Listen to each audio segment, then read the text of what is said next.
The worst birthday. Not for the first time, an argument had broken out over breakfast at number 4 Privet Drive.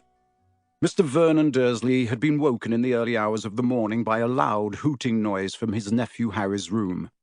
"Third time this week," he roared across the table. "If you can't control that owl, it'll have to go."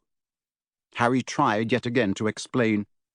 "She's bored," he said. "She's used to flying around outside. If I could just let her out at night—" "Do I look stupid?" snarled Uncle Vernon, a bit of fried egg dangling from his bushy moustache. "I know what'll happen if that owl's let out." He exchanged dark looks with his wife, Petunia. Harry tried to argue back, but his words were drowned by a long, loud belch from the Dursleys' son, Dudley. "I want more bacon." "There's more in the frying pan, sweetums," said Aunt Petunia, turning misty eyes on her massive son. "We must build you up while we've got the chance. I don't like the sound of that school food." "Nonsense, Petunia. I never went hungry when I was at Smeltings," said Uncle Vernon heartily. "Dudley gets enough, don't you, son?" Dudley, who was so large his bottom drooped over either side of the kitchen chair, grinned and turned to Harry. "Pass the frying pan." "You've forgotten the magic word," said Harry irritably. The effect of this simple sentence on the rest of the family was incredible. Dudley gasped and fell off his chair with a crash that shook the whole kitchen. Mrs. Dursley gave a small scream and clapped her hands to her mouth. Mr. Dursley jumped to his feet, veins throbbing in his temples. "I meant please," said Harry quickly. "I didn't mean—" "What have I told you?" thundered his uncle, spraying spit over the table, "about saying the M word in our house?" "But How dare you threaten Dudley?" roared Uncle Vernon, pounding the table with his fist. I warned you. I will not tolerate mention of your abnormality under this roof." Harry stared from his purple-faced uncle to his pale aunt, who was trying to heave Dudley to his feet. "All right," said Harry, "all right." Uncle Vernon sat back down, breathing like a winded rhinoceros, and watched Harry closely out of the corners of his small, sharp eyes. Ever since Harry had come home for the summer holidays, Uncle Vernon had been treating him like a bomb that might go off at any moment, because Harry Potter wasn't a normal boy.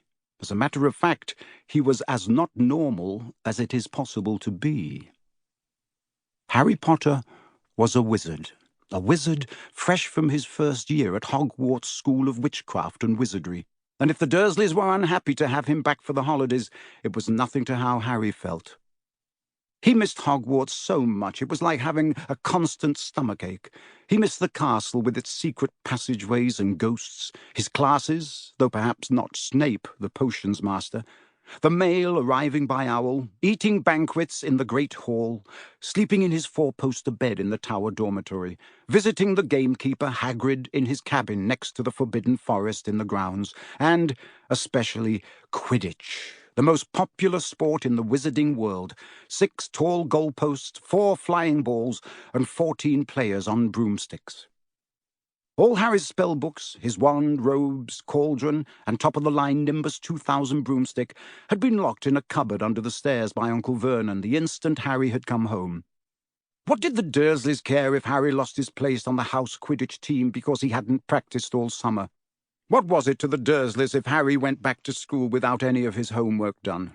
The Dursleys were what wizards call muggles. Not a drop of magical blood in their veins, and as far as they were concerned, having a wizard in the family was a matter of deepest shame. Uncle Vernon had even padlocked Harry's owl, Hedwig, inside her cage to stop her from carrying messages to anyone in the wizarding world. Harry looked nothing like the rest of the family.